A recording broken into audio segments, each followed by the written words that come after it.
Second book of Maccabees, chapter 1. Letters of the Jews of Jerusalem to them that were in Egypt. They give thanks for their delivery from Antiochus, and exhort their brethren to keep the feast of the dedication of the altar and of the miraculous fire. To the brethren the Jews that are throughout Egypt, the brethren the Jews that are in Jerusalem and in the land of Judea, send health and good peace. May God be gracious to you, and remember his covenant that he made with Abraham and Isaac and Jacob, his faithful servants, and give you all a heart to worship him, and to do his will with a great heart and a willing mind. May he open your heart in his law, and in his commandments, and send you peace. May he hear your prayers, and be reconciled unto you, and never forsake you in the evil time. And now, here we are praying for you. Demetrius reigned in the year 169. We Jews wrote to you in the trouble and violence that came upon us in those years, after Jason withdrew himself from the Holy Land and from the kingdom. They burnt the gate and shed innocent blood. Then we prayed to the Lord, and were heard, and we offered sacrifices and fine flour, and lighted the lamps, and set forth the loaves. And now celebrate ye the days of Scenopegia in the month of Caslu, the year 188, people that is at Jerusalem and in Judea, and the Senate and Judas to Aristobulus, the preceptor of King Ptolemy, who is of the stock of the anointed priests, and to the Jews that are in Egypt, health and welfare. Having been delivered by God out of great dangers, we give him great thanks, forasmuch as we have been in war with such a king. For he made numbers of men swarm out of Persia that have fought against us and the holy city. When the leader himself was in Persia, and with him a very great army, he fell in the temple of Nannia, being deceived by the council of the priests of Nannia. For Antiochus with his friends came to the place, as though he would marry her, and that he might receive great sums of money under the title of a dowry. And when the priests of Nannia had sent it forth, and he with a small company had entered into the compass of the temple, they shut the temple.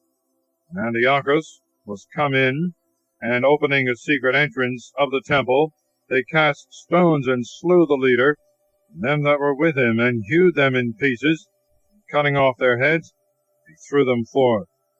Blessed be God in all things, who hath delivered up the wicked. Therefore, whereas we propose to keep the purification of the temple on the 25th day of the month of Caslu, we thought it necessary to signify it to you. You also may keep the day of Scenopegia, and the day of the fire that was given when Nehemias offered sacrifice after the temple and the altar was built. When our fathers were led into Persia, priests that then were worshippers of God took privately the fire from the altar, and hid it in a valley where there was a deep pit without water. There they kept it safe, so that the place was unknown to all men.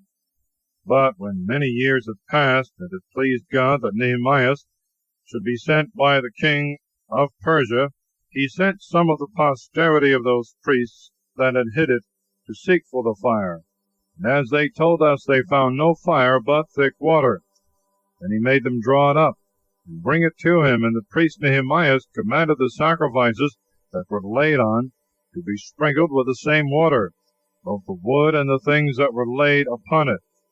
When this was done, and the time came that the sun shone out, which before was in a cloud, there was a great fire kindled, so that all wondered. And all the priests made prayer while the sacrifice was consuming, Jonathan beginning, and the rest answering. And the prayer of Nehemias was after this manner: O Lord God, creator of all things, dreadful and strong, just and merciful, who alone art the good King, who alone art gracious, who alone art just and almighty and eternal, who deliverest Israel from all evil, who didst choose the fathers and didst sanctify them. Receive the sacrifice of all thy people Israel, preserve thy own portion, and sanctify it.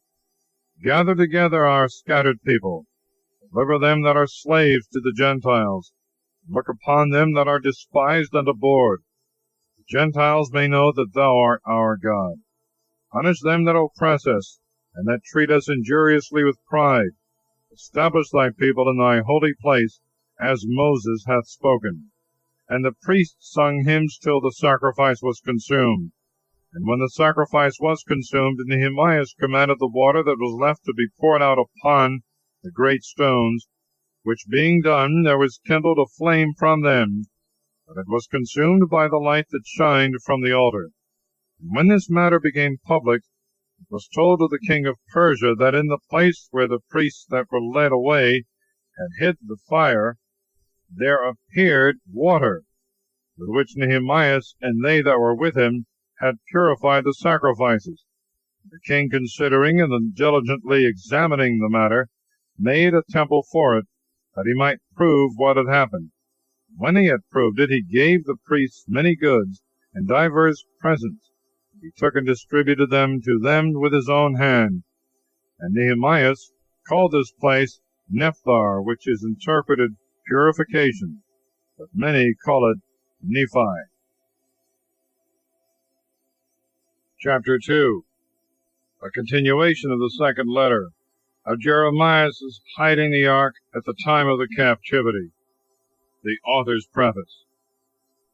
Now it is found in the descriptions of Jeremiah the prophet that he commanded them that went into captivity to take the fire, as it hath been signified, and how he gave charge to them that were carried away into captivity, and how he gave them the law that they should not forget the commandments of the Lord, that they should not err in their minds, seeing the idols of gold and silver and the ornaments of them.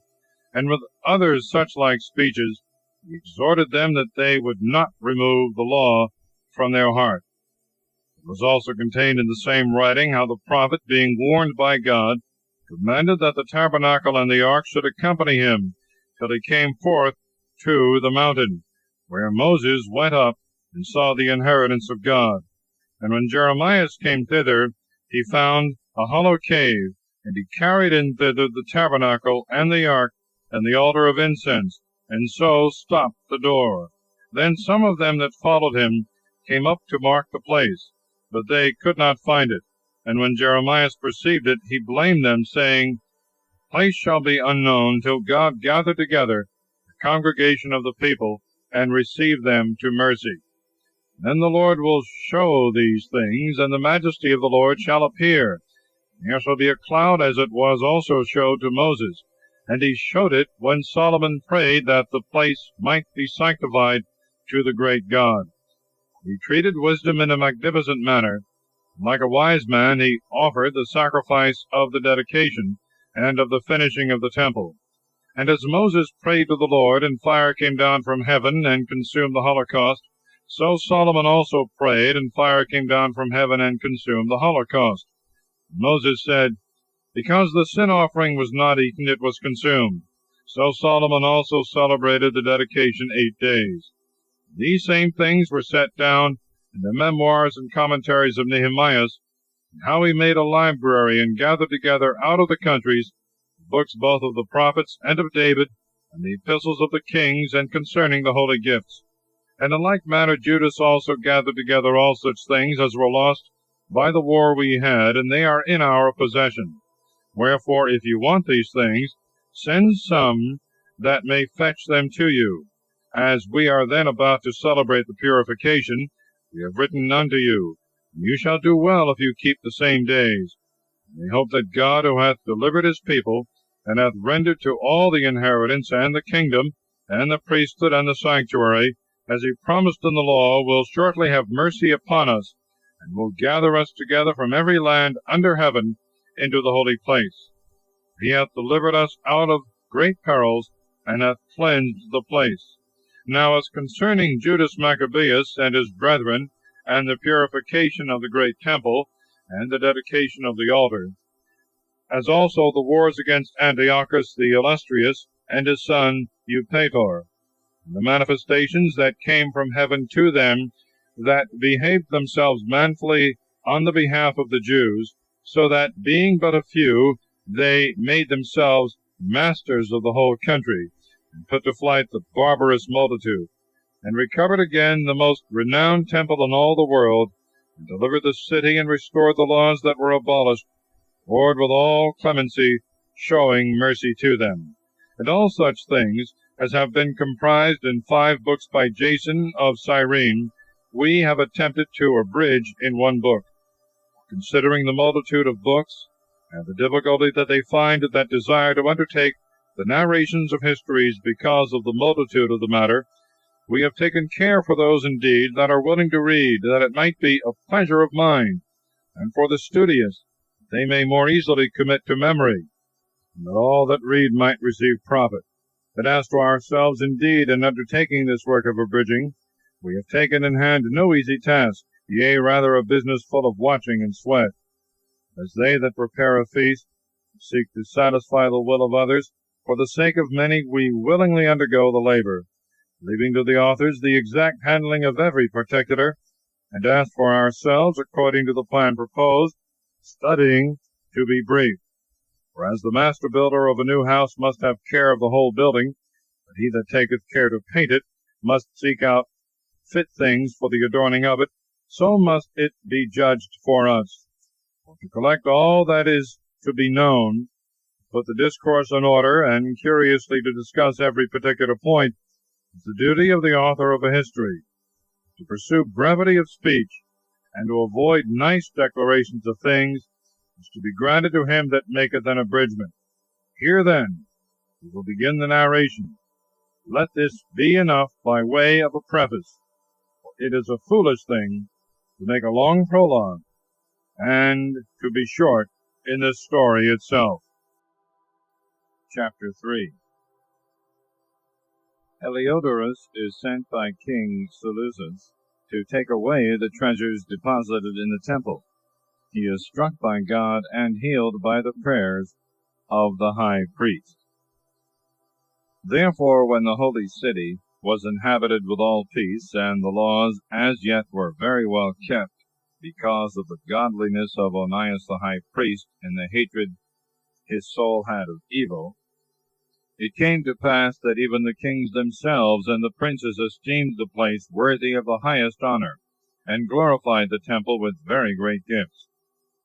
So that Seleucus, king of Asia, allowed out of his revenues all the charges belonging to the ministry of the sacrifices. But one Simon of the tribe of Benjamin, who was appointed overseer of the temple, strove in opposition to the high priest to bring about some unjust thing in the city. And when he could not overcome Onias, he went to Apollonius, the son of Tharseus, who at that time was governor of Celesyria and Phoenicia, and told him that the treasury in Jerusalem was full of immense sums of money, and the common store was infinite, which did not belong to the account of the sacrifices, and that it was possible to bring all into the king's hands. Now when Apollonius had given the king notice concerning the money that he was told of, he called for Heliodorus, who had the charge over his affairs, and sent him with commission to bring him the foresaid money. So Heliodorus forthwith began his journey under a color of visiting the cities of Celesyria and Phoenicia, but indeed to fulfill the king's purpose. When he was come to Jerusalem, and had been courteously received in the city by the high priest, he told him what information had been given concerning the money, and declared the cause for which he was come, and asked if these things were so indeed. Then the high priest told him that these were sums deposited, and provisions for the subsistence of the widows and the fatherless, and that some part of that which wicked Simon had given intelligence of belonged to Hyrcanus, son of Tobias, a man of great dignity, and that the whole was 400 talents of silver and 200 of gold. But that to deceive them who had trusted to the place and temple which is honored throughout the whole world, for the reverence and holiness of it, was a thing which could not by any means be done. But he, by reason of the orders he had received from the king, said that by all means the money must be carried to the king. So on the day he had appointed, Heliodorus entered in to order this matter. But there was no small terror throughout the whole city, and the priests prostrated themselves before the altar in their priests' vestments, and called upon him from heaven, who made the law concerning things given to be kept, that he would preserve them safe for them that had deposited them. Now whosoever saw the countenance of the high priest was wounded in heart, for his face and the changing of his color declared the inward sorrow of his mind. For the man was so compassed with sadness and horror of the body, that it was manifest to them that beheld him what sorrow he had in his heart. Others also came flocking together out of their houses, praying and making public supplication, because the place was like to come into contempt. And the women, girded with haircloth about their breasts, came together in the streets. And the virgins also that were shut up came forth, some to Onias, and some to the walls, and others looked out of the windows, and all holding up their hands towards heaven, made supplication. For the expectation of the mixed multitude and of the high priest, who was in an agony, would have moved anyone to pity. And these indeed called upon Almighty God to preserve the things that had been committed to them, safe and sure for those that had committed them. But Heliodorus executed that which he had resolved on, himself being present in the same place with his guard about the treasury. But the Spirit of the Almighty God gave a great evidence of his presence, so that all that had presumed to obey him, falling down by the power of God, were struck with fainting and dread. For there appeared to them a horse with a terrible rider upon him, adorned with a very rich covering, and he ran fiercely and struck Heliodorus with his forefeet. He that sat upon him seemed to have armor of gold. Moreover, there appeared two other young men, beautiful and strong, bright and glorious, and in comely apparel, who stood by him on either side, and scourged him without ceasing with many stripes. And Heliodorus suddenly fell to the ground, and they took him up covered with a great darkness, and having put him into a litter, they carried him out. So he that came with many servants, and all his guard, into the aforesaid treasury was carried out, no one being able to help him, the manifest power of God being known. And he indeed by the power of God lay speechless, and without all hope of recovery. But they praised the Lord, because he had glorified his place, and the temple, that a little before was full of fear and trouble, when the Almighty Lord appeared, was filled with joy and gladness. Then some of the friends of Heliodorus forthwith begged of Onias that he would call upon the Most High to grant him his life, who was ready to give up the ghost. So the high priest, considering that the king might perhaps suspect that some mischief had been done to Heliodorus by the Jews, offered a sacrifice of health for the recovery of the man. And when the high priest was praying, the same young men in the same clothing stood by Heliodorus, and said to him, Give thanks to Onias the priest, because for his sake the Lord hath granted thee life. Thou, having been scourged by God, declare unto all men the great works and the power of God. And having spoken thus, they appeared no more. So Heliodorus, after he had offered a sacrifice to God, and made great vows to him, that had granted him life, and given thanks to Onias, taking his troops with him, returned to the king.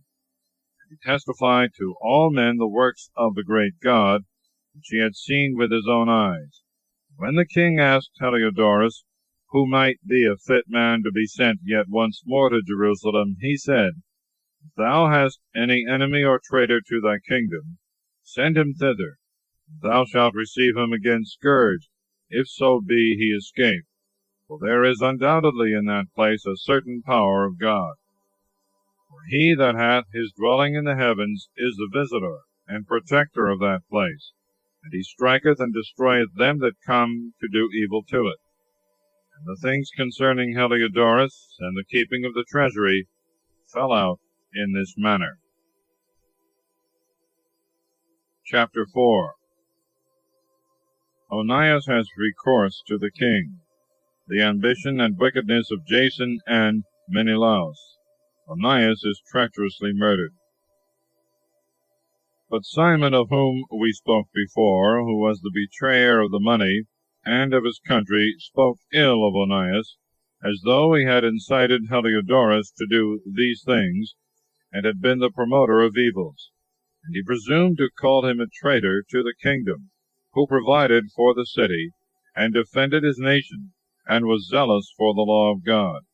But when the enmities proceeded so far that murders also were committed by some of Simon's friends, Onias, considering the danger of this contention, and that Apollonius, who was the governor of Celesyria and Phoenicia, was outrageous, which increased the malice of Simon, went to the king, not to be an accuser of his countrymen, but with a view to the common good of all the people. For he saw that, except the king took care, it was impossible that matters should be settled in peace, or that Simon would cease from his folly. But after the death of Seleucus, when Antiochus, who was called the Illustrious, had taken possession of the kingdom, Jason, the brother of Onias, ambitiously sought the high priesthood, and went to the king, promising him 360 talents of silver, and out of other revenues 80 talents. Besides this, he promised also 150 more, if he might have license to set him up a place for exercise, and a place for youth, and to entitle them that were at Jerusalem Antiochians.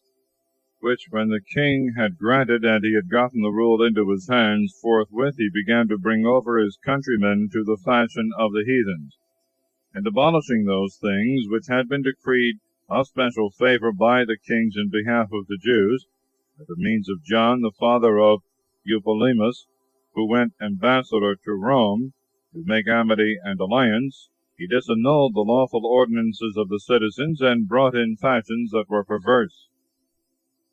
He had the boldness to set up under the very castle a place of exercise, and to put all the choicest youths in brothel houses. Now this was not the beginning, but an increase in progress of heathenish and foreign manners, through the abominable and unheard of wickedness of Jason, that impious wretch, and no priest. Insomuch that the priests were not now occupied about the offices of the altar, but despising the temple and neglecting the sacrifices, hastened to be partakers of the games, and of the unlawful allowance thereof, and of the exercise of the discus.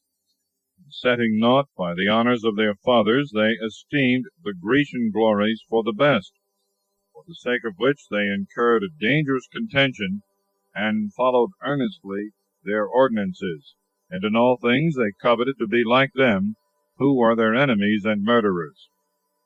For acting wickedly against the laws of God doth not pass unpunished, but this the time following will declare.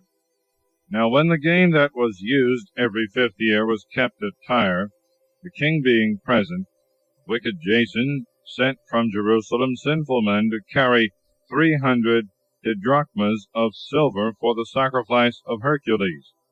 But the bearers thereof desired it might not be bestowed on the sacrifices, because it was not necessary, but might be deputed for other charges. So the money was appointed by him that sent it to the sacrifice of Hercules. Because of them that carried, it was employed for the making of galleys. Now when Apollonius, the son of Mnestheus, was sent into Egypt to treat with the nobles of King Philometor, and Antiochus understood that he was wholly excluded from the affairs of the kingdom, consulting his own interest, he departed thence, and came to Joppa, and from thence to Jerusalem, where he was received in a magnificent manner by Jason and the city, and came in with torchlights and with praises, and from thence he returned with his army into Phoenicia. 3 years afterwards Jason sent Menelaus, brother of the aforesaid Simon, to carry money to the king, and to bring answers from him concerning certain necessary affairs. But he, being recommended to the king, when he had magnified the appearance of his power, got the high priesthood for himself, by offering more than Jason by 300 talents of silver. So having received the king's mandate, he returned bringing nothing worthy of the high priesthood, but having the mind of a cruel tyrant, and the rage of a savage beast. Then Jason, who had undermined his own brother, being himself undermined, was driven out a fugitive into the country of the Ammonites. So Menelaus got the principality, but as for the money he had promised to the king, he took no care when Sostratus, the governor of the castle, called for it, for to him appertained the gathering of the taxes. Wherefore they were both called before the king. And Menelaus was removed from the priesthood, Lysimachus his brother succeeding, and Sostratus was made governor of the Cyprians. When these things were in doing, it fell out that they of Tharsis and Melos raised a sedition, because they were given for a gift to Antiochus, the king's concubine. The king therefore went in all haste to appease them, leaving Andronicus, one of his nobles, for his deputy. Then Menelaus, supposing that he had found a convenient time, having stolen certain vessels of gold out of the temple, gave them to Andronicus, and others he had sold at Tyre and in the neighboring cities. Which when Onias understood, most certainly he reproved him, keeping himself in a safe place at Antioch beside Daphne. Whereupon Menelaus, coming to Andronicus, desired him to kill Onias. And he went to Onias, and gave him his right hand with an oath, and though he were suspected by him, persuaded him to come forth out of the sanctuary, and immediately slew him without any regard to justice, for which cause not only the Jews, but also the other nations, conceived indignation, and were much grieved for the unjust murder of so great a man. And when the king was come back from the places at Cilicia, the Jews that were at Antioch, and also the Greeks, went to him, complaining of the unjust murder of Onias. Antiochus therefore was grieved in his mind for Onias, and being moved to pity, shed tears, remembering the sobriety and modesty of the deceased. And being inflamed to anger, he commanded Andronicus to be stripped of his purple, and to be led about through all the city, and that in the same place wherein he had committed the impiety against Onias, the sacrilegious wretch should be put to death, the Lord repaying him his deserved punishment. Now when many sacrileges had been committed by Lysimachus in the temple by the counsel of Menelaus, and the rumor of it was spread abroad, the multitude gathered themselves together against Lysimachus, a great quantity of gold being already carried away.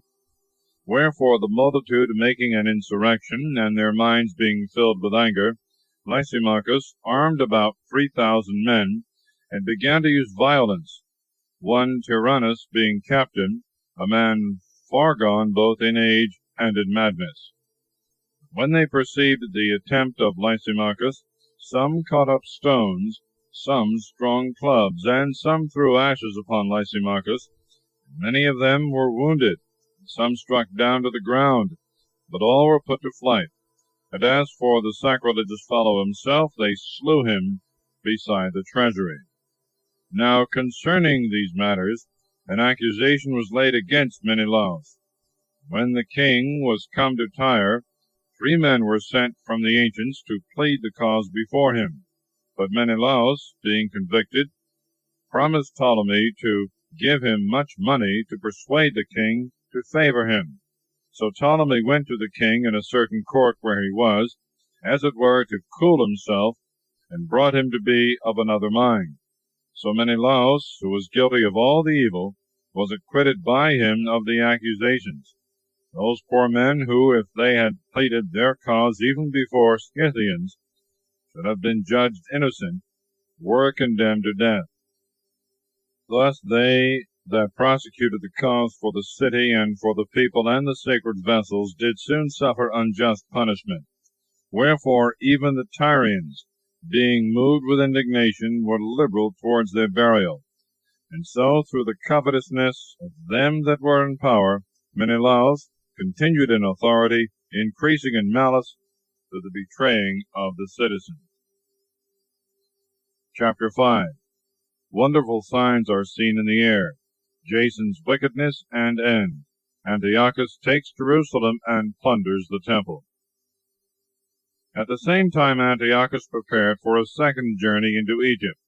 And it came to pass that through the whole city of Jerusalem for the space of 40 days there were seen horsemen running in the air in gilded raiment, and armed with spears like bands of soldiers, and horses set in order by ranks, running one against another, with the shakings of shields, and a multitude of men in helmets, with drawn swords, and casting of darts, and glittering of golden armor, and of harnesses of all sorts. Wherefore all men prayed that these prodigies might turn to good. Now when there was gone forth a false rumor, as though Antiochus had been dead, Jason, taking with him no fewer than 1,000 men, suddenly assaulted the city. Though the citizens ran together to the wall, the city at length was taken, and Menelaus fled into the castle. Jason slew his countrymen without mercy, not considering that prosperity against one's own kindred is a very great evil, thinking they had been enemies and not citizens, whom he conquered. Yet he did not get the principality, but received confusion at the end, for the reward of his treachery, and fled again into the country of the Ammonites. At the last, having been shut up by Aretas, king of the Arabians, in order for his destruction, flying from city to city, hated by all men as a forsaker of the laws, and execrable as an enemy of his country and countrymen, he was thrust out into Egypt. And he that had driven many out of their country perished in a strange land, going to Lacedaemon, as if for kindred's sake he should have refuge there. He that had cast out many unburied was himself cast forth both unlamented and unburied, neither having foreign burial, nor being partaker of the sepulchre of his fathers. Now when these things were done, the king suspected that the Jews would forsake the alliance, whereupon, departing out of Egypt with a furious mind, he took the city by force of arms, and commanded the soldiers to kill, and not to spare any that came in their way, and to go up into the houses to slay. Thus there was a slaughter of young and old, a destruction of women and children, and killing of virgins and infants. And there were slain in the space of 3 whole days 80,000. 40,000 were made prisoners, and as many sold. But this was not enough. He presumed also to enter into the temple, the most holy in all the world, Menelaus, that traitor to the laws, and to his country, being his guide. Taking in his wicked hands the holy vessels, which were given by other kings and cities for the ornament and the glory of the place, he unworthily handled and profaned them. Thus Antiochus, going astray in mind, did not consider that God was angry for a while, because of the sins of the inhabitants of the city. Therefore this contempt had happened to the place. Otherwise, had they not been involved in many sins, as Heliodorus, who was sent by King Seleucus to rob the treasury, so this man also, as soon as he had come, had been forthwith scourged and put back from his presumption. But God did not choose the people for the place's sake, but the place for the people's sake, and therefore the place also itself was made partaker of the evils of the people, but afterward shall communicate in the good things thereof, and as it was forsaken in the wrath of Almighty God, shall be exalted again with great glory, when the great Lord shall be reconciled. So when Antiochus had taken away out of the temple 1,800 talents, he went back in all haste to Antioch, thinking through pride that he might now make the land navigable, and the sea passable on foot, such was the haughtiness of his mind. He left also governors to afflict the people. At Jerusalem, Philip, a Phrygian by birth, but in manners more barbarous than he that set him there. And in Gazarim, Andronicus, and Menelaus, who bore a more heavy hand upon the citizens than the rest. Whereas he was set against the Jews, he sent that hateful prince Apollonius with an army of 22,000 men, commanding him to kill all that were of perfect age, and to sell the women and the younger sort, who, when he was come to Jerusalem pretending peace, rested till the holy day of the Sabbath. And the Jews, keeping holiday, he commanded his men to take arms. And he slew all that were come forth to see. And running through the city with armed men, he destroyed a very great multitude. But Judas Maccabeus, who was the 10th, had withdrawn himself into a desert place. There lived amongst wild beasts in the mountains with his company. They continued feeding on herbs. They might not be partakers of the pollution. Chapter 6. Antiochus commands the law to be abolished, sets up an idol in the temple, and persecutes the faithful. Martyrdom of Eleazar. But not long after the king sent a certain old man of Antioch to compel the Jews to depart from the laws of their fathers and of God, to defile the temple that was in Jerusalem, and to call it the temple of Jupiter Olympius, and that in Gazarim of Jupiter Hospitalis, according as they were that inhabited the place. And very bad was this invasion of evils, and grievous to all. The temple was full of the riot and revellings of the Gentiles, and of men lying with lewd women, and women thrust themselves of their accord into the holy places, brought in things that were not lawful. The altar was also filled with unlawful things, which were forbidden by the laws. And neither were the Sabbaths kept, nor the solemn days of the fathers observed, neither did any man plainly profess himself to be a Jew.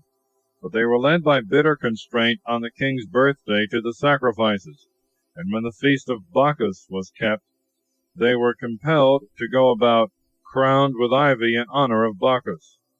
And there went out a decree into the neighboring cities of the Gentiles by the suggestion of the Ptolemeans, that they also should act in like manner against the Jews, to oblige them to sacrifice.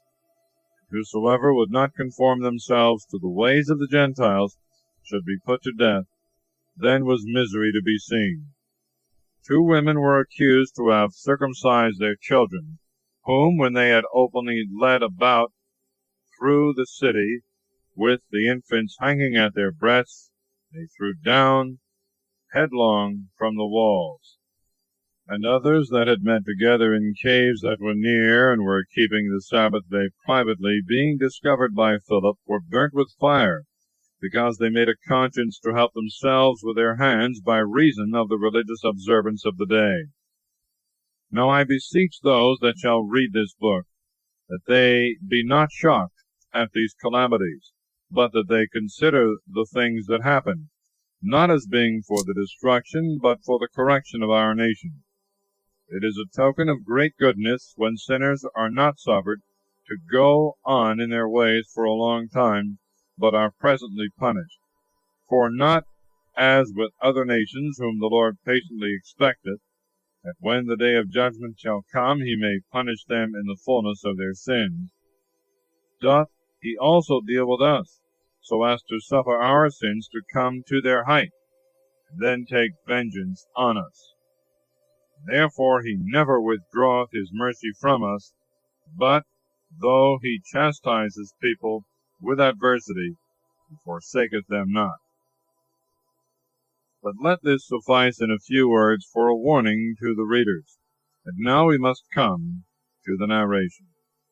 Eleazar, one of the chief of the scribes, a man advanced in years and of a comely countenance, was pressed to open his mouth to eat swine's flesh. But he, choosing rather a most glorious death than a hateful life, went forward voluntarily to the torment. And considering in what manner he was come to it, patiently bearing, he determined not to do any unlawful things for the love of life. They that stood by, being moved with wicked pity, for the old friendship they had with the man, taking him aside, desired that flesh might be brought, which it was lawful for him to eat, that he might make as if he had eaten, as the king had commanded of the flesh of the sacrifice. By so doing he might be delivered from death, and for the sake of their old friendship with the man, they did him this courtesy. But he began to consider the dignity of his age, and his ancient years, and the inbred honor of his grey head, and his good life and conversation from a child. And he answered without delay, according to the ordinances of the holy law made by God, saying that he would rather be sent into the other world. For it doth not become our age, said he, to dissemble, whereby many young persons might think that Eleazar, at the age of 80 years, was gone over to the life of the heathens. And so they, through my dissimulation, and for a little time of a corruptible life, should be deceived, and hereby I should bring a stain and a curse upon my old age.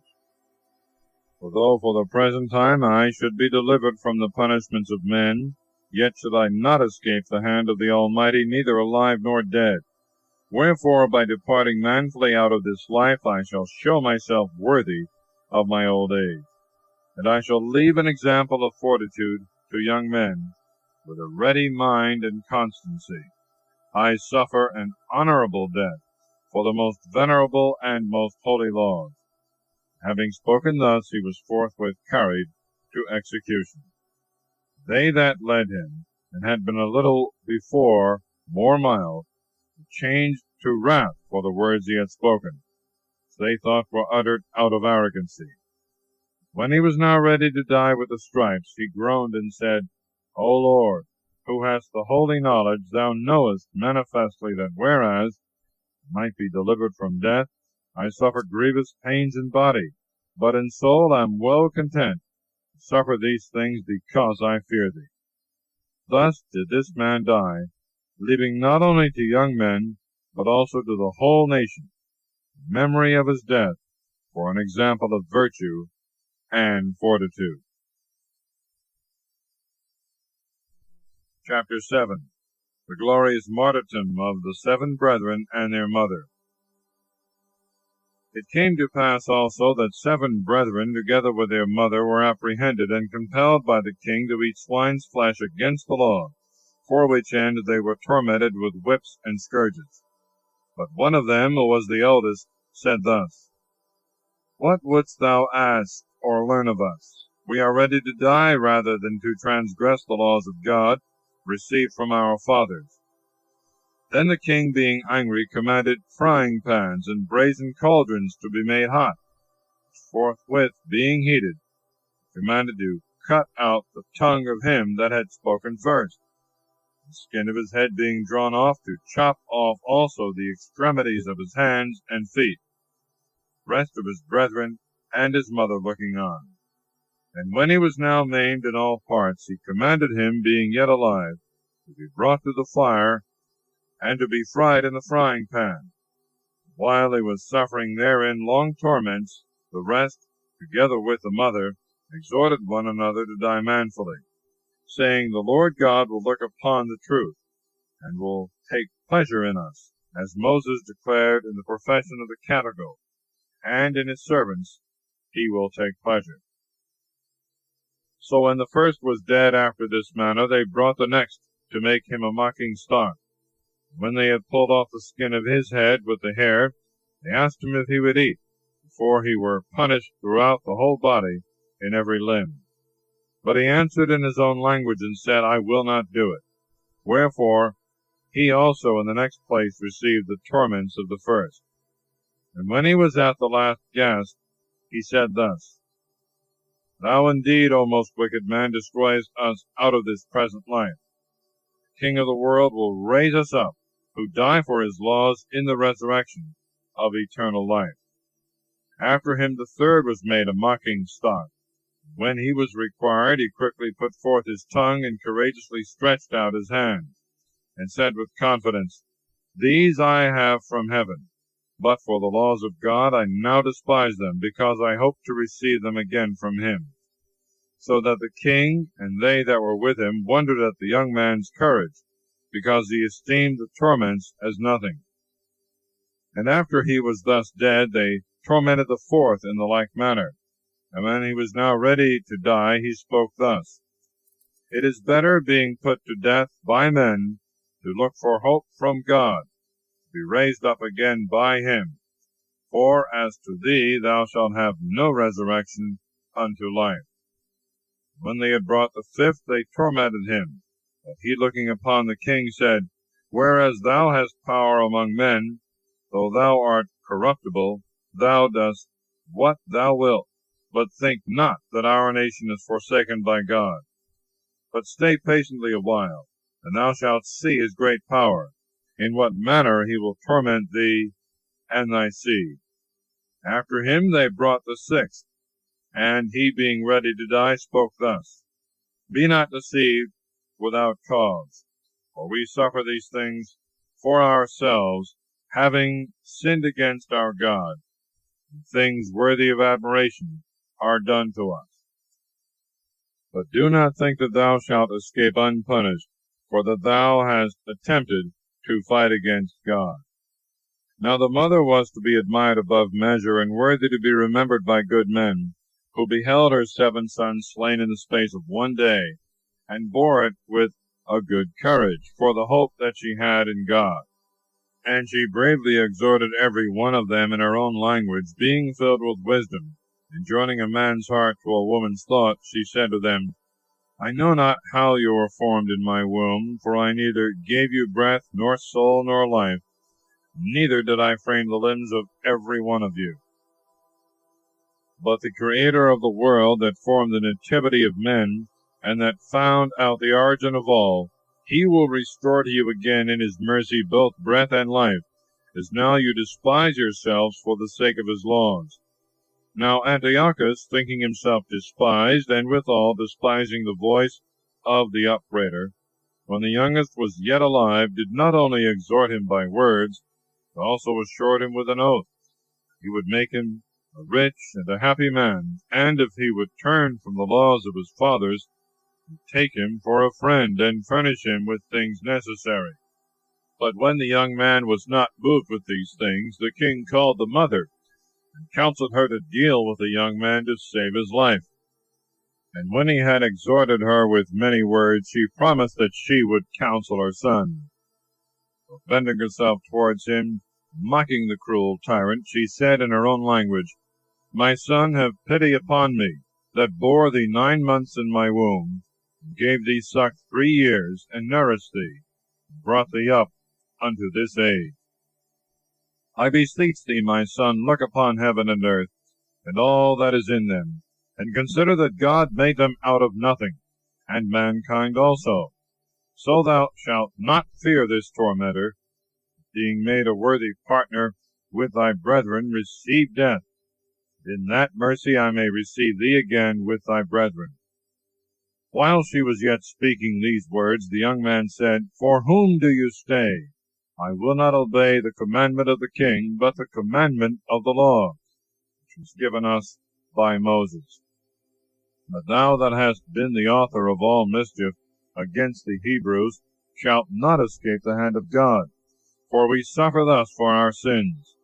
And though the Lord our God is angry with us a little while for our chastisement and correction, yet he will be reconciled again to his servants.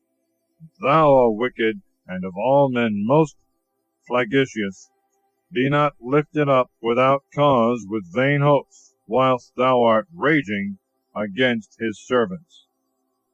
For thou hast not yet escaped the judgment of the Almighty God, who beholdeth all things.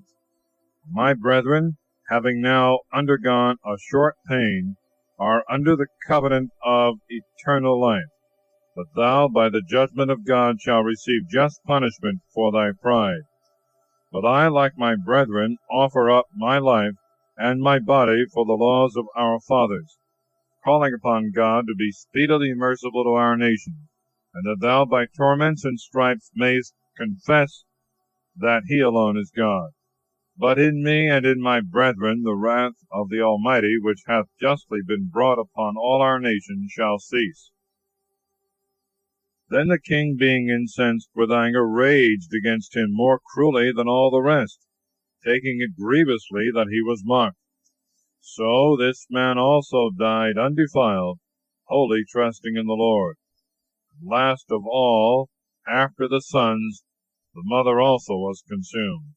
But now there is enough said of the sacrifices and of the excessive cruelties. Chapter 8. Judas Maccabeus, gathering an army, gains divers victories.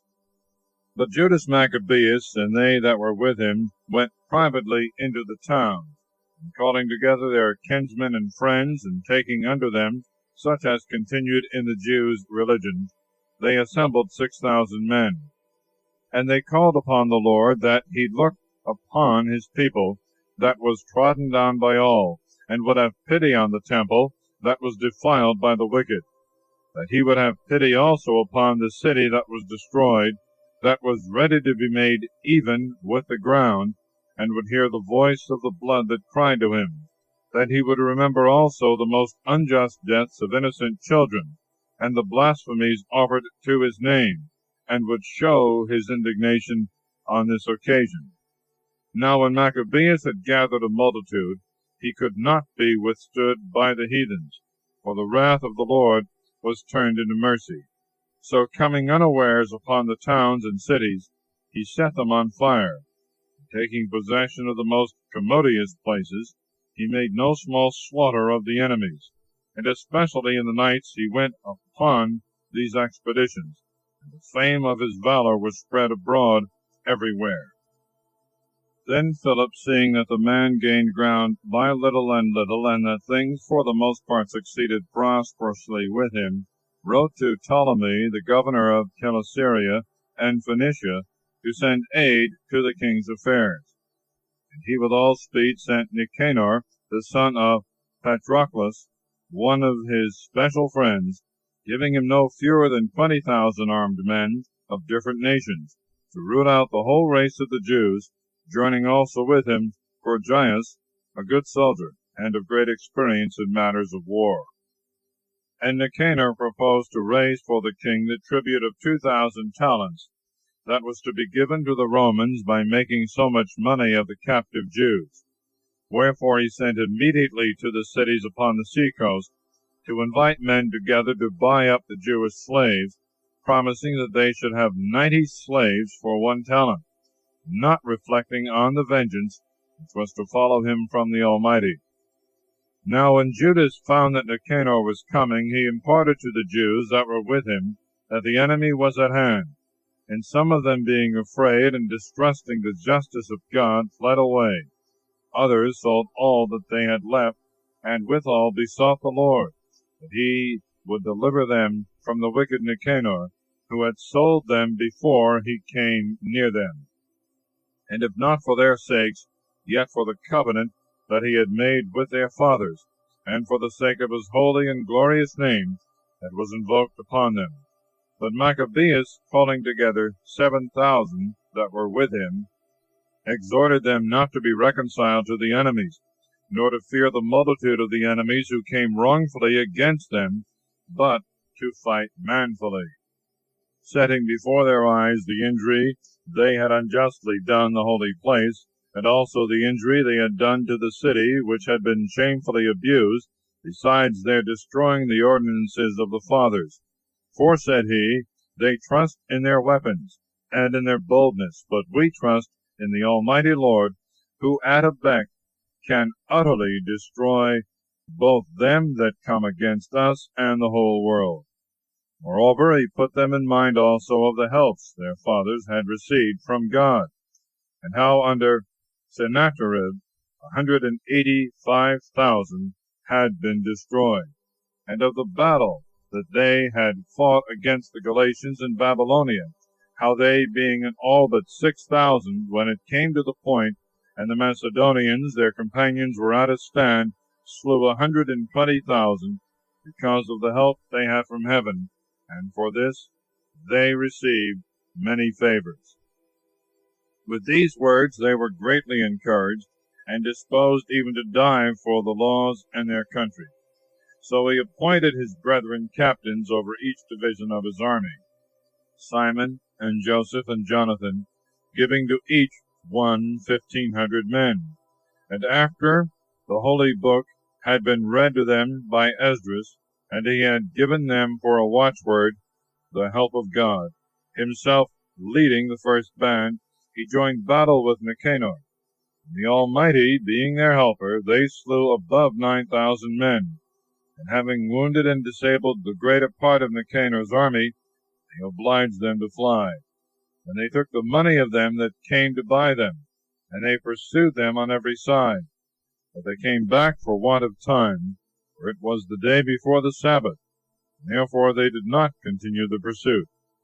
When they had gathered together their arms and their spoils, they kept the Sabbath, blessing the Lord who had delivered them that day, distilling the beginning of mercy upon them. Then after the Sabbath they divided the spoils to the feeble and the orphans and the widows, and the rest they took for themselves and their servants. When this was done, and they had all made a common supplication, they besought a merciful Lord to be reconciled to his servants unto the end. Moreover, they slew above 20,000 of them that were with Timotheus and Bacchides, who fought against them, and they made themselves masters of the high strongholds, and they divided amongst them many spoils, giving equal portions to the feeble, the fatherless, and the widows, yea, and the aged also. And when they had carefully gathered together their arms, they laid them all up in convenient places. And the residue of their spoils they carried to Jerusalem. They slew also Philarches, who was with Timotheus, a wicked man, who had many ways afflicted the Jews. And when they kept the feast of the victory at Jerusalem, they burnt Callisthenes, that had set fire to the holy gates, who had taken refuge in a certain house, rendering to him a worthy reward for his impieties. But as for that most wicked man, Nicanor, who had brought 1,000 merchants to the sale of the Jews, being through the help of the Lord brought down by them, of whom he had made no account, laying aside his garment of glory, fleeing through the middle country, he came alone to Antioch, being rendered very unhappy by the destruction of his army. He that had promised to levy the tribute for the Romans by the means of the captives of Jerusalem now professed that the Jews had God for their protector, and therefore they could not be hurt, because they followed the laws appointed by him. Chapter 9. The wretched end and fruitless repentance of King Antiochus. At that time Antiochus returned with dishonor out of Persia, for he had entered into the city called Persepolis, and attempted to rob the temple, and to oppress the city. But the multitude, running together to arms, put them to flight. And so it fell out that Antiochus, being put to flight, returned with disgrace. Now when he was come about Ecbatana, he received the news of what had happened to Nicanor and Timotheus. And swelling with anger, he thought to revenge upon the Jews the injury done by them that had put him to flight. And therefore he commanded his chariots to be driven without stopping in his journey, the judgment of heaven urging him forward, because he had spoken so proudly that he would come to Jerusalem and make it a common burying place of the Jews.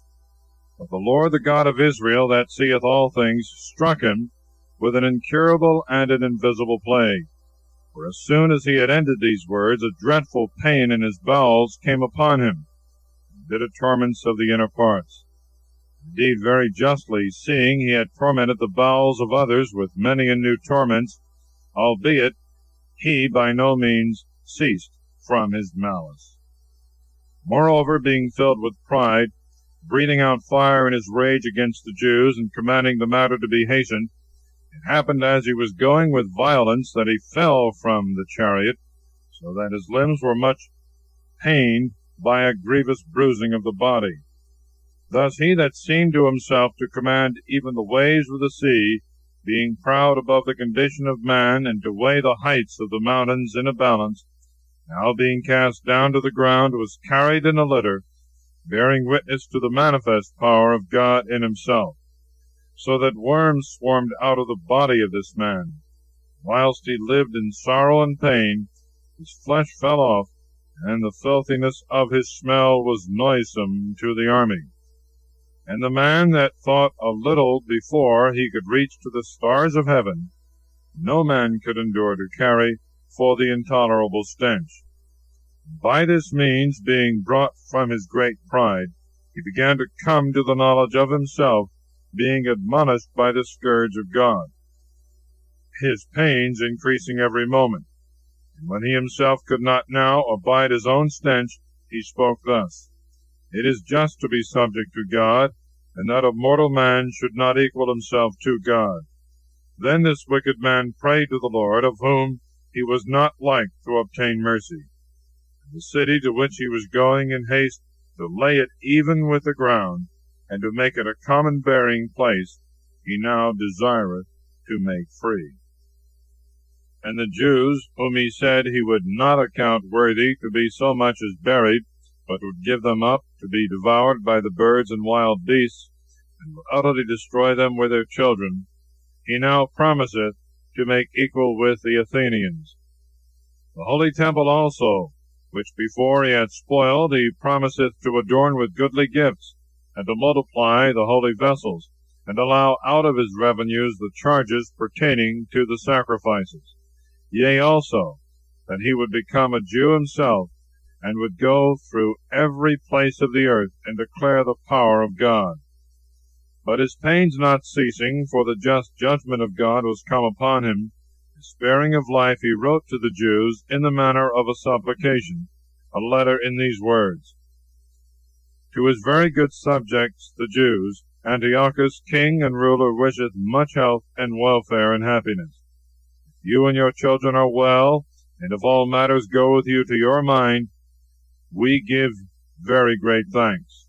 As for me, being infirm, but yet kindly remembering you, returning out of the places of Persia, and being taken with a grievous disease, I thought it necessary to take care for the common good, not distrusting my life, but having great hope to escape the sickness, considering that my father also, at what time he led an army into the higher countries, appointed who should reign after him, to the end that if anything contrary to expectation should fall out, or any bad tidings should be brought, they that were in the countries, knowing to whom the whole government was left, might not be troubled.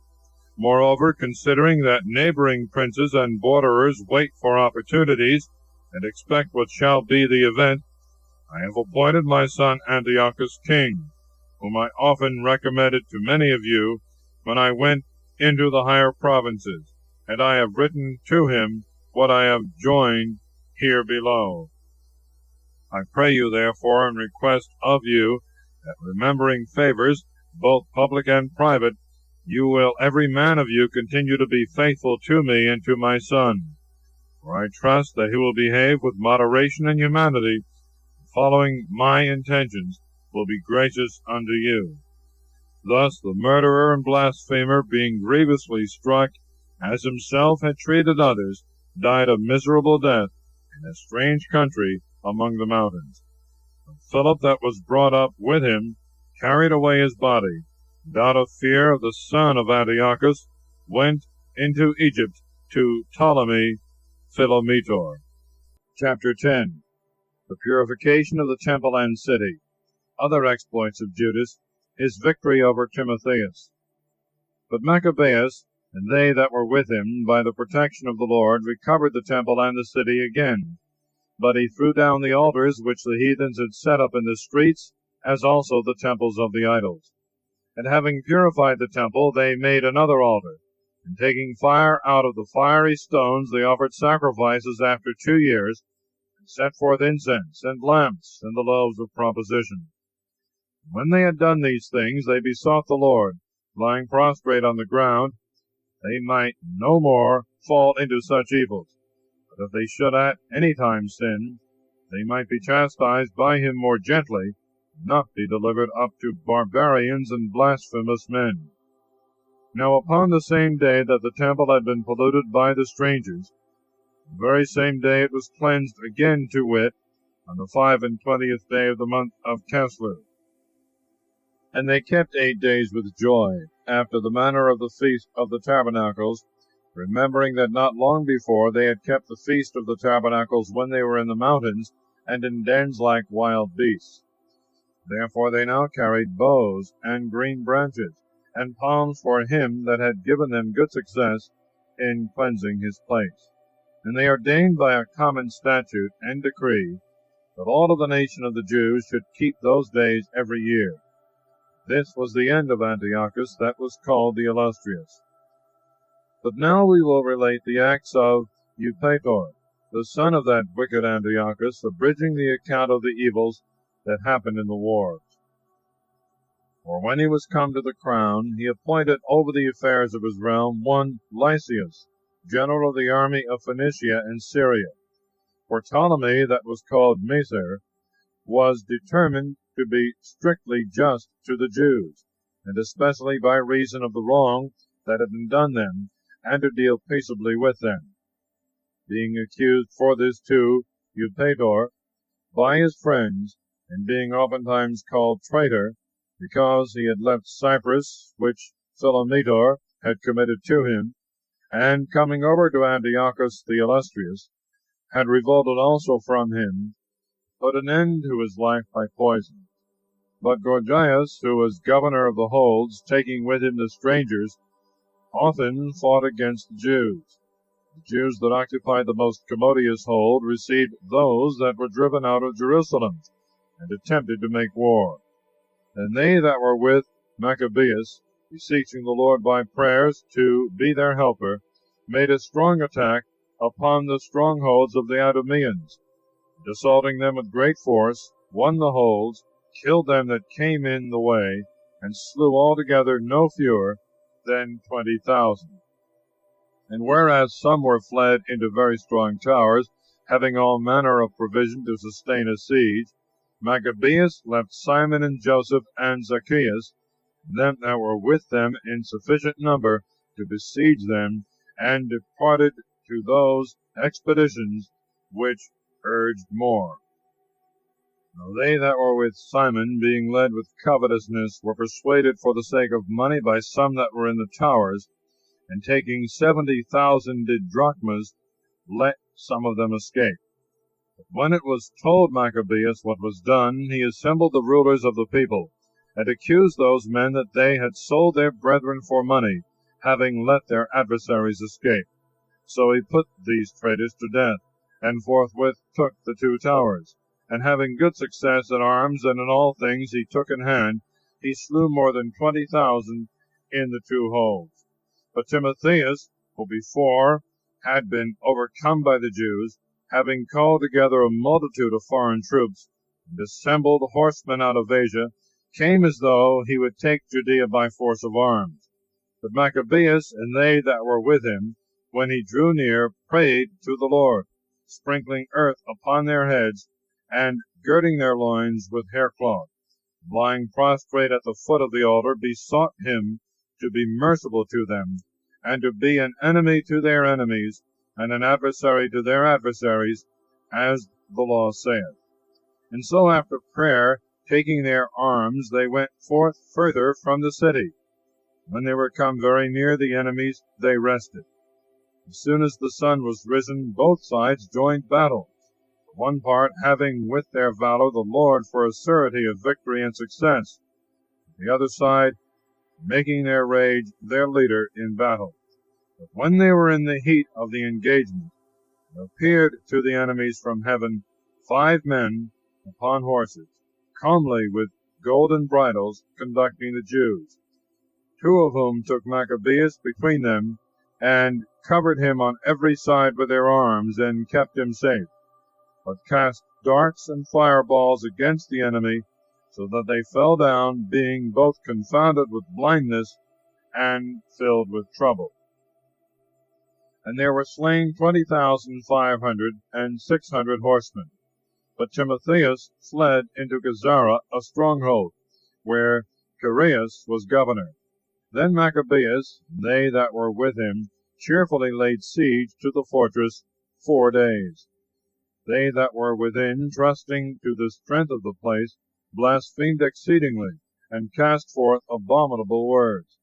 But when the 5th day appeared, 20 young men of them that were with Maccabees, inflamed in their minds because of the blasphemy, approached manfully to the wall, and pushing forward with fierce courage, got up upon it. Moreover, others also getting up after them, went to set fire to the towers and the gates, and to burn the blasphemers alive. And having for 2 days together pillaged and sacked the fortress, they killed Timotheus, who was found hid in a certain place. They slew also his brother Chaereas and Apollophanes. And when this was done, they blessed the Lord with hymns and thanksgiving, who had done great things in Israel, and given them the victory. Chapter 11. Lysias is overthrown by Judas. He sues for peace. A short time after this, Lysias, the king's lieutenant and cousin, and who had chief charge over all the affairs, being greatly displeased with what had happened, gathered together 80,000 men, and all the horsemen, and came against the Jews, thinking to take the city, and make it a habitation of the Gentiles, and to make a gain of the temple, as of the other temples of the Gentiles, and to set the high priesthood to sale every year, never considering the power of God, but puffed up in mind, and trusting in the multitude of his foot soldiers, and the thousands of his horsemen, and his 80 elephants. So he came into Judea, and approaching to Bethsura, which was in a narrow place, the space of 5 furlongs from Jerusalem, he laid siege to that fortress. But when Maccabees, and they that were with him, understood that the strongholds were besieged, they and all the people besought the Lord with lamentations and tears, that he would send a good angel to save Israel. Then Maccabees himself, first taking his arms, exhorted the rest to expose themselves together with him to the danger, and to succor their brethren. When they were going forth together with a willing mind, there appeared at Jerusalem a horseman, going before them in white clothing, with golden armor, shaking a spear. Then they all together blessed the merciful Lord, and took great courage, being ready to break through not only men, but also the fiercest beasts, and walls of iron. So they went on courageously, having a helper from heaven, and the Lord, who showed mercy to them. And rushing violently upon the enemy like lions, they slew of them 11,000 footmen, and 1,600 horsemen, and put all the rest to flight. And many of them, being wounded, escaped naked. Yea, and Lysias himself fled away shamefully, and escaped.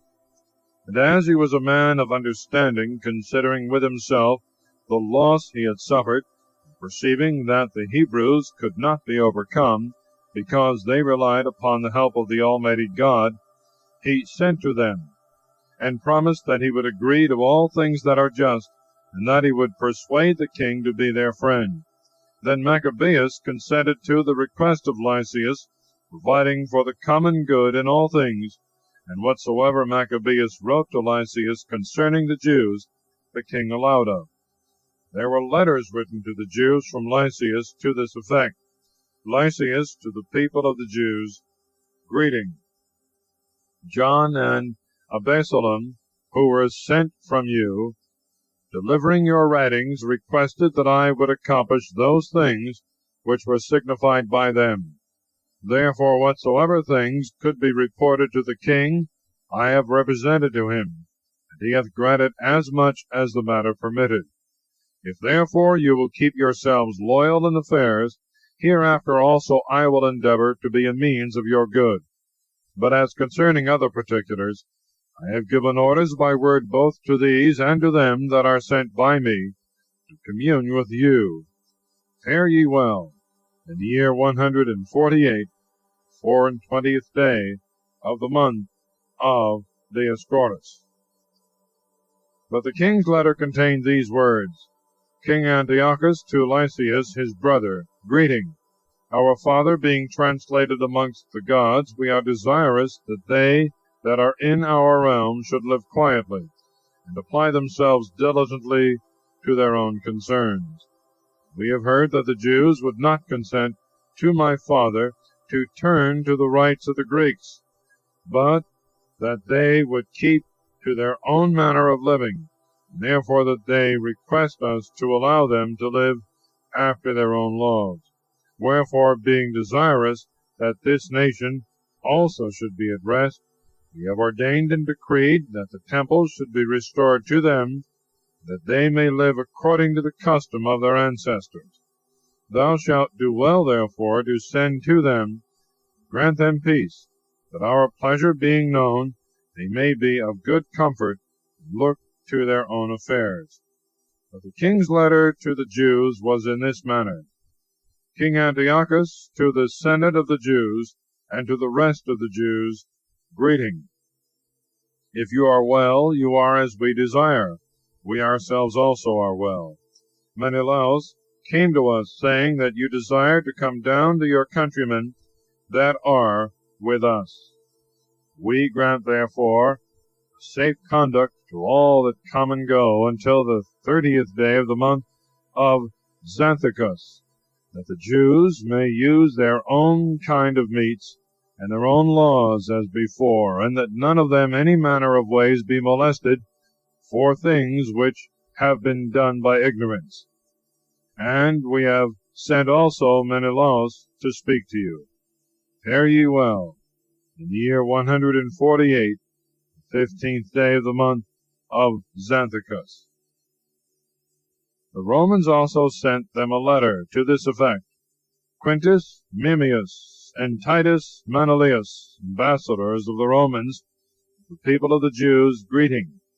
Whatsoever Lysias, the king's cousin, hath granted you, we also have granted.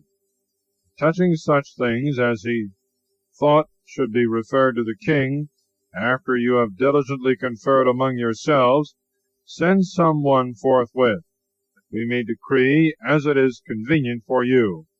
For we are going to Antioch.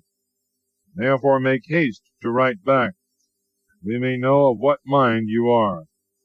Fare ye well. In the year 148, the 15th day of the month of Xanthicus.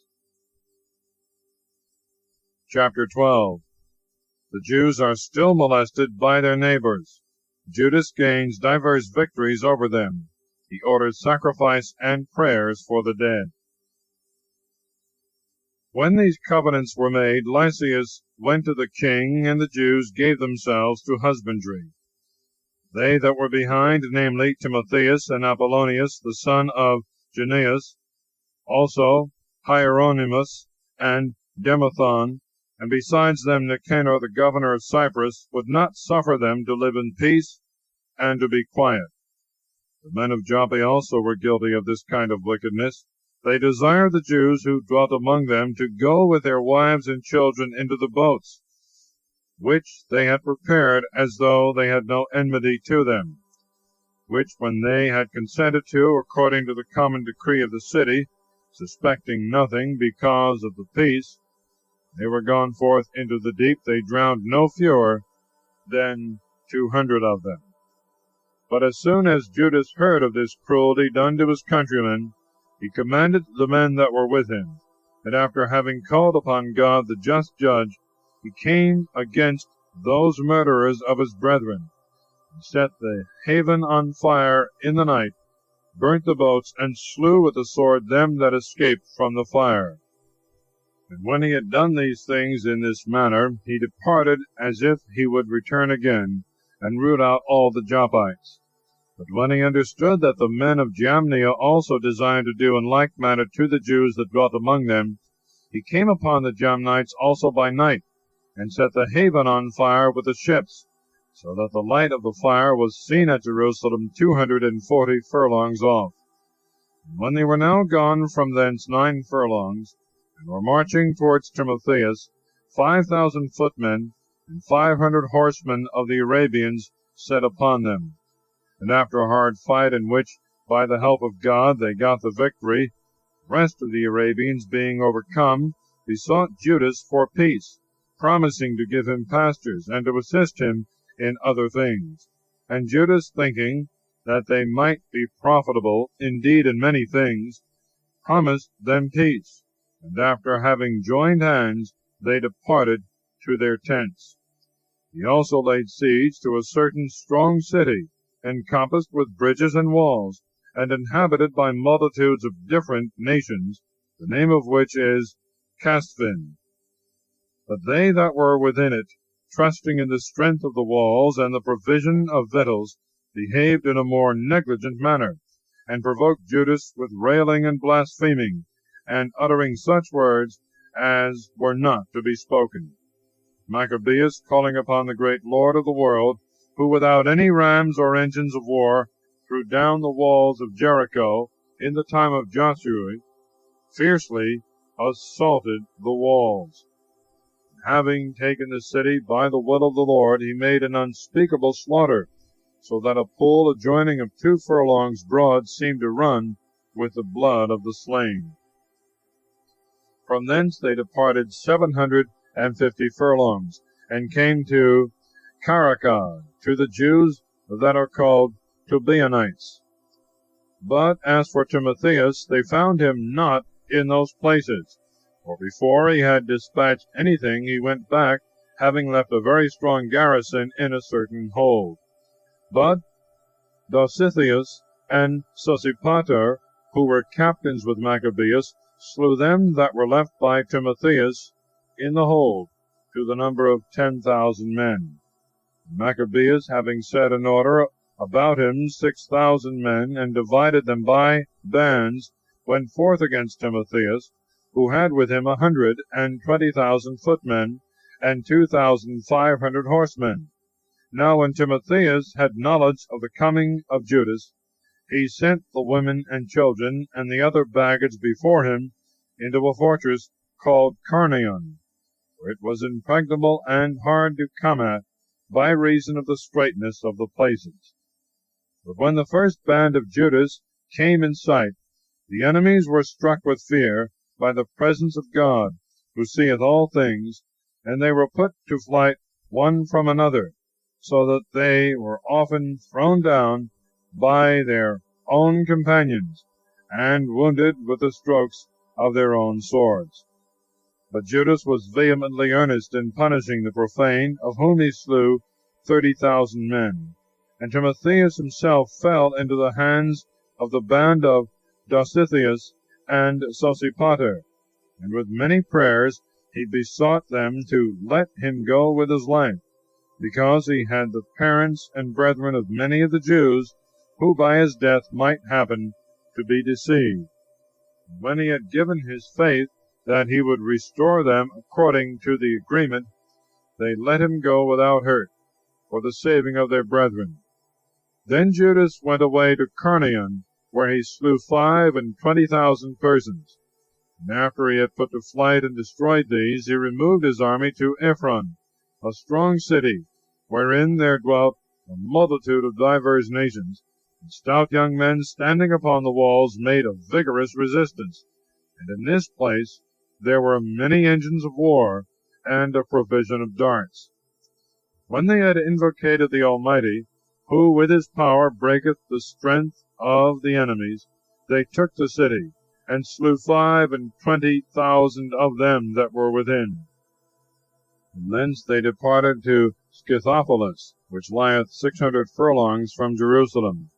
But the Jews that were among the Scythopolitans, testifying that they were used kindly by them, and that even in the times of their adversity they had treated them with humanity, gave them thanks, exhorting them to be still friendly to their nation. And so they came to Jerusalem, the feast of the weeks being at hand. And after Pentecost they marched against Gorgias, the governor of Idumea, and he came out with 3,000 footmen and 400 horsemen. When they had joined battle, it happened that a few of the Jews were slain. But Dositheus, a horseman, one of Bacanor's band, a valiant man, took hold of Gorgias. And when he would have taken him alive, a certain horseman of the Thracians came upon him, and cut off his shoulder, and so Gorgias escaped to Maresa. But when they that were with Esdras had fought long, and were weary, Judas called upon the Lord to be their helper, and leader of the battle. Then, beginning in his own language, and singing hymns with a loud voice, he put Gorgias' soldiers to flight. So Judas, having gathered together his army, came into the city of Adullam. When the 7th day came, they purified themselves according to the custom, and kept the Sabbath in the same place. And the day following, Judas came with his company to take away the bodies of them that were slain, and to bury them with their kinsmen in the sepulchres of their fathers. And they found under the coats of the slain some of the donaries of the idols of Jamnia, which the law forbiddeth to the Jews, so that all plainly saw that for this cause they were slain. Then they all blessed the just judgment of the Lord, who had discovered the things that were hidden. And so, betaking themselves to prayers, they besought him that the sin which had been committed might be forgotten. But the most valiant Judas exhorted the people to keep themselves from sin, forasmuch as they saw before their eyes what had happened, because of the sins of those that were slain. And making a gathering, he sent 12,000 drachmas of silver to Jerusalem for sacrifice to be offered for the sins of the dead, thinking well and religiously concerning the resurrection. For if he had not hoped that they that were slain should rise again, it would have seemed superfluous and vain to pray for the dead. And because he considered that they who had fallen asleep with godliness had great grace laid up for them, it is therefore a holy and wholesome thought to pray for the dead, that they may be loosed from sins. Chapter 13. Antiochus and Lysias again invade Judea. Menelaus is put to death. The king's great army is worsted twice. Peace is renewed. In the year 149, Judas understood that Antiochus Eupator was coming with a multitude against Judea, and with him Lysias the regent, who had charge over the affairs of the realm, having with him 110,000 footmen, 5,000 horsemen, 22 elephants, and 300 chariots armed with hooks. Menelaus also joined himself with them, and with great deceitfulness besought Antiochus, not for the welfare of his country, but in hopes that he should be appointed chief ruler. But the King of Kings stirred up the mind of Antiochus against the sinner, and upon Lysias suggesting that he was the cause of all the evils, he commanded, as the custom is with them, that he should be apprehended and put to death in the same place. Now there was in that place a tower 50 cubits high, having a heap of ashes on every side. This had a prospect steep down. From thence he commanded the sacrilegious wretch to be thrown down into the ashes, all men thrusting him forward unto death.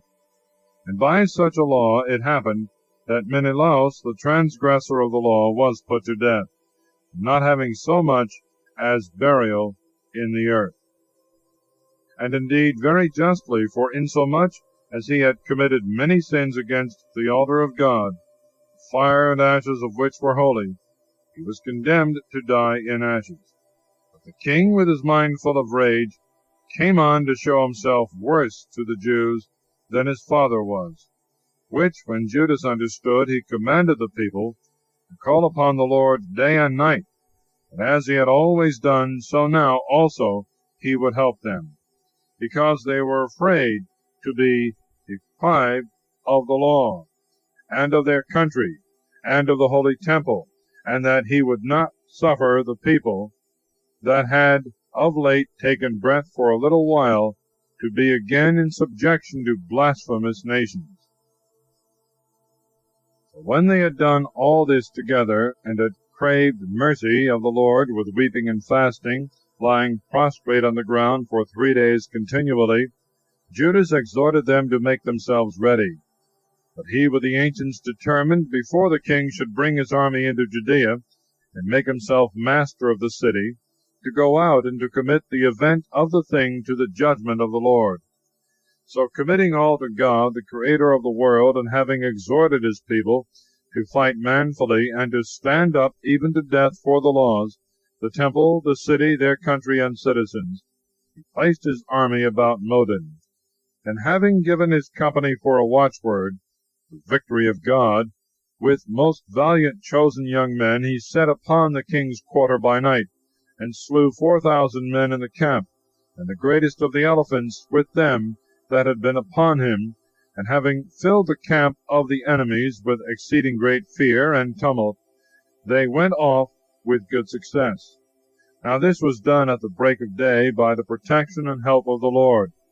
But the king, having taken a taste of the hardiness of the Jews, attempted to take the strong places by policy, and he marched with his army to Bethsura, which was a stronghold of the Jews.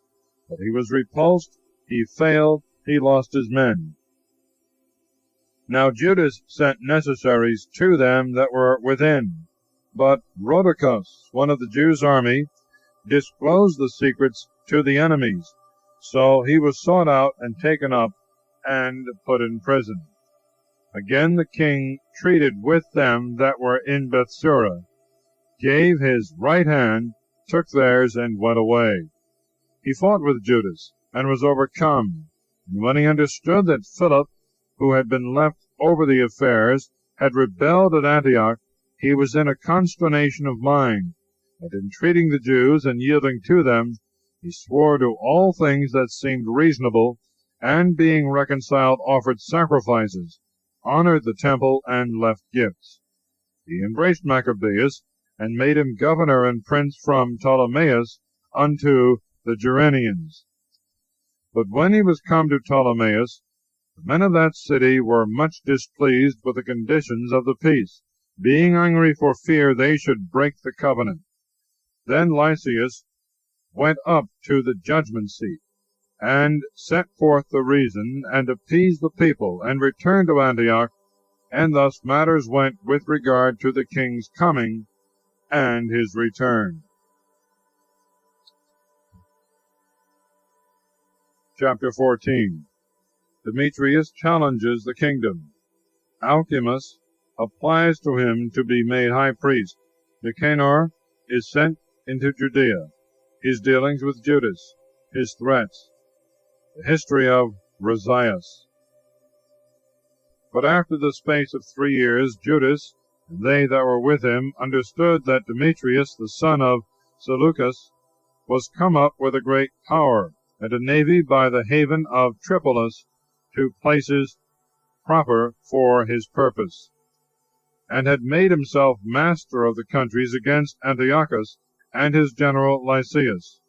Now one Alcimus, who had been chief priest, but had wilfully defiled himself in the time of mingling with the heathens, seeing that there was no safety for him, nor access to the altar, came to King Demetrius in the year 150, presenting unto him a crown of gold, and a palm, and besides these some boughs which seemed to belong to the temple.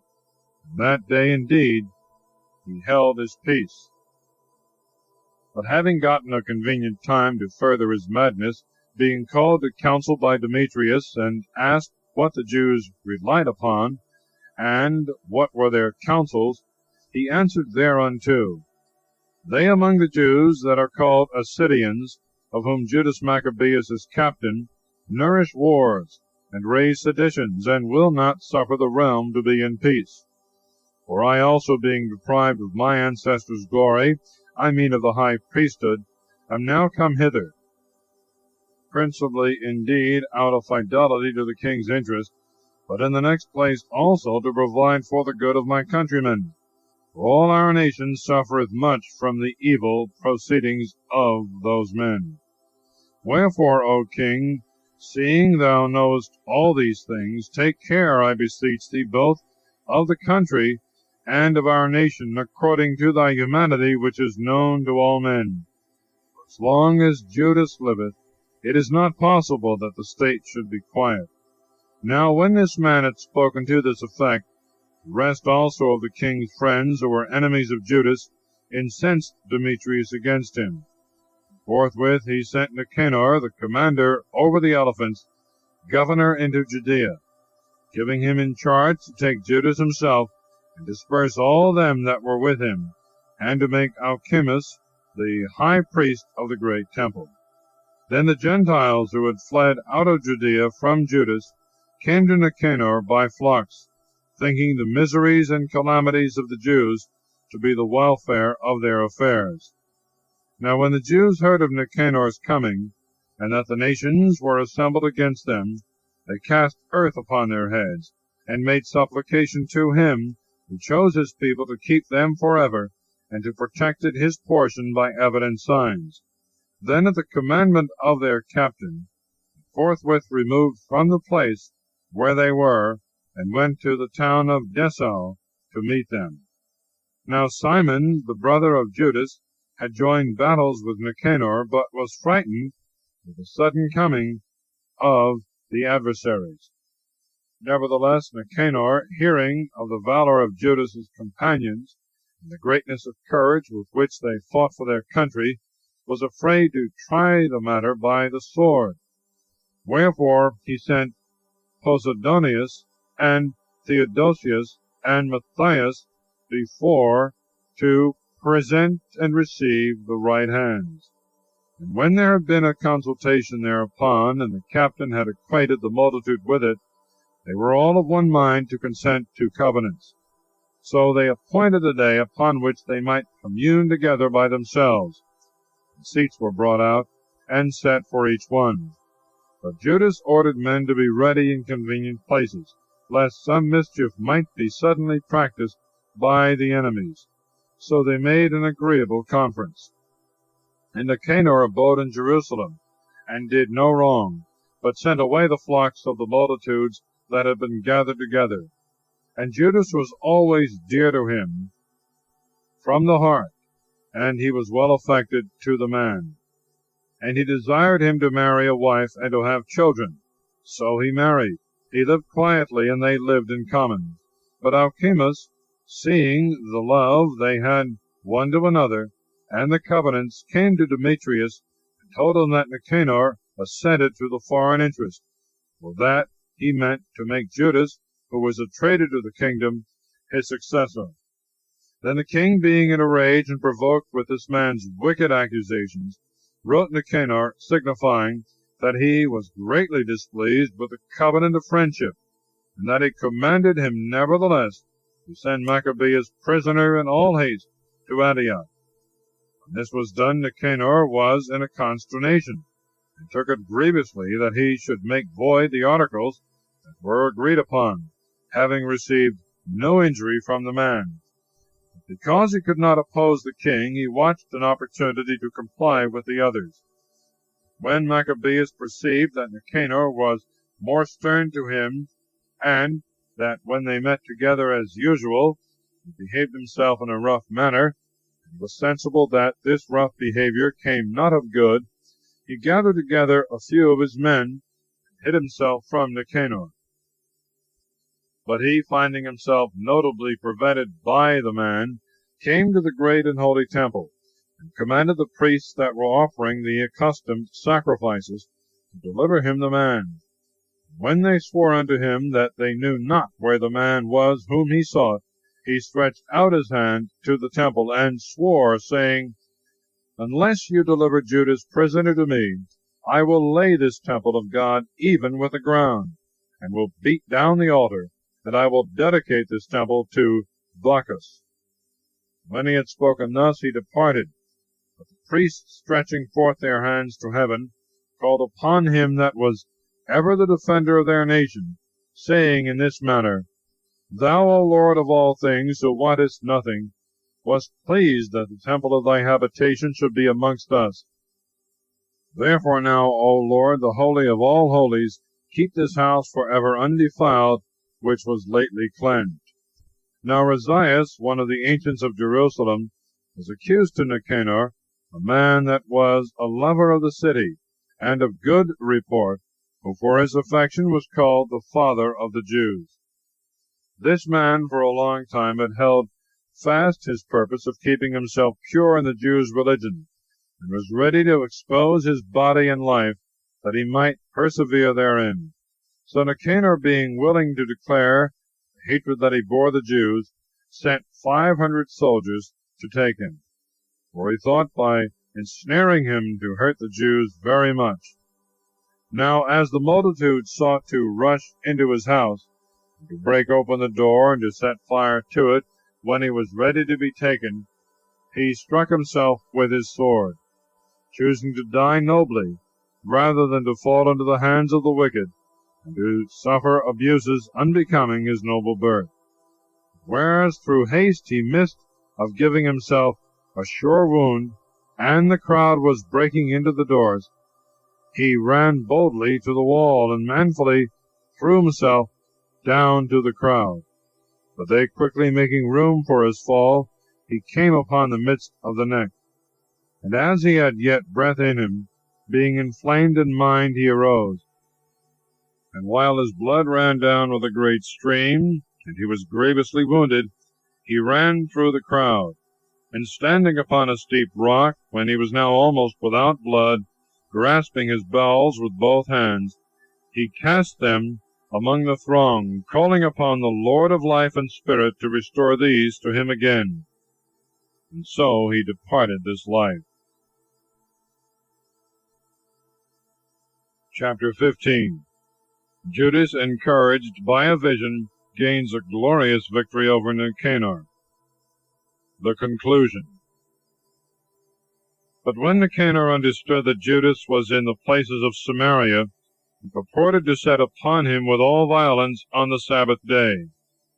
When the Jews that were constrained to follow him said, Do not act so fiercely and barbarously, but give honor to the day that is sanctified, and reverence him that beholdeth all things. That unhappy man asked, if there were a mighty one in heaven that had commanded the Sabbath day to be kept. When they answered, There is the living Lord himself in heaven, the mighty one, that commanded the seventh day to be kept. Then he said, And I am mighty upon the earth, and I command to take arms, and to do the king's business.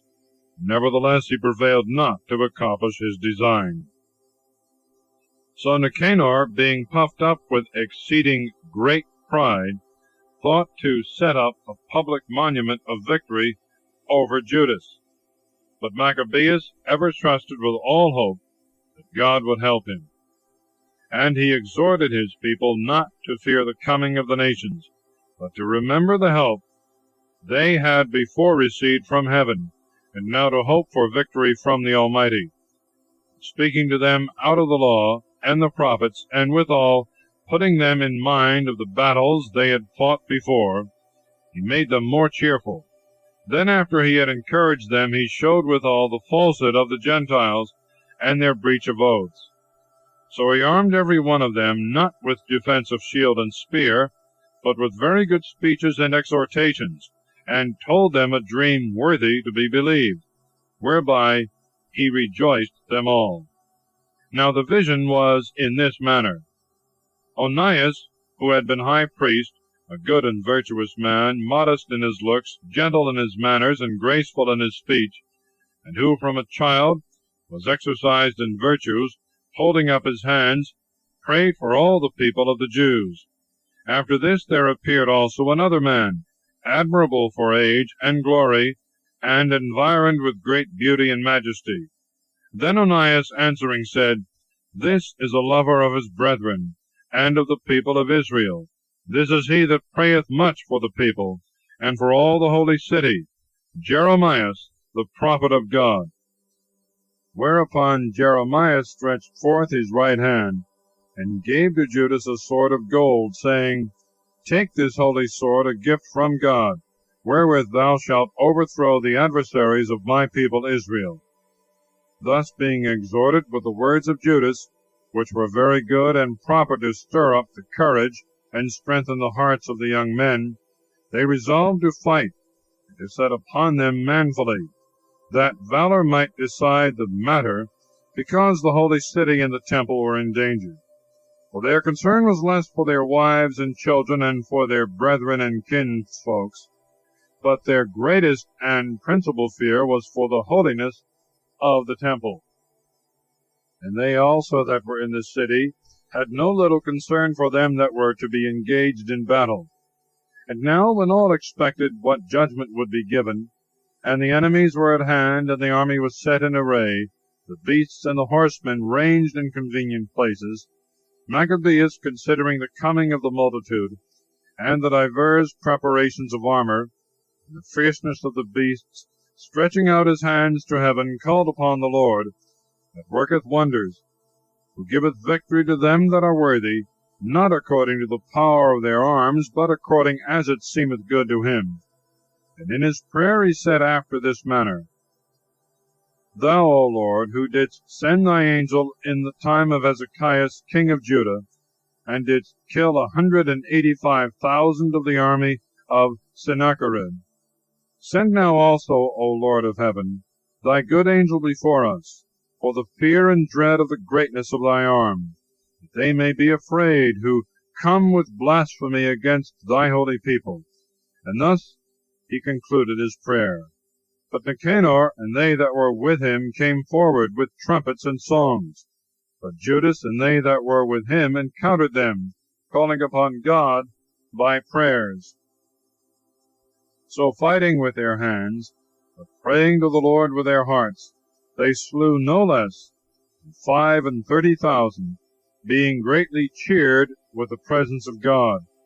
And when the battle was over, they were returning with joy, they understood that Nicanor was slain in his armor. Then, making a shout and a great noise, they blessed the Almighty Lord in their own language. And Judas, who was altogether ready in body and mind to die for his countrymen, commanded that Nicanor's head and his hand with the shoulder should be cut off and carried to Jerusalem. And when he was come thither, having called together his countrymen and the priests to the altar, he sent also for them that were in the castle, and showing them the head of Nicanor, and the wicked hand which he had stretched out, with proud boasts against the holy house of the Almighty God, he commanded also that the tongue of the wicked Nicanor should be cut out, and given by pieces to birds, and the hand of the furious man to be hanged up over against the temple. Then all blessed the Lord of heaven, saying, Blessed be he that hath kept his own place undefiled. And he hung up Nicanor's head in the top of the castle, that it might be an evident and manifest sign of the help of God. And they all ordained by a common decree by no means to let this day pass without solemnity, but to celebrate the 13th day of the month of Adar, called in the Syrian language the day before Mordecai's day.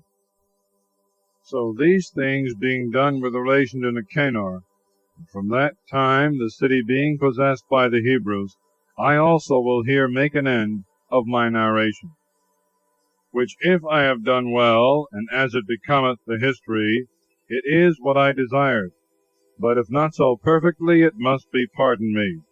For as it is hurtful to drink always wine, or always water, but pleasant to use sometimes the one and sometimes the other, so if the speech be always nicely framed, it will not be grateful to the readers.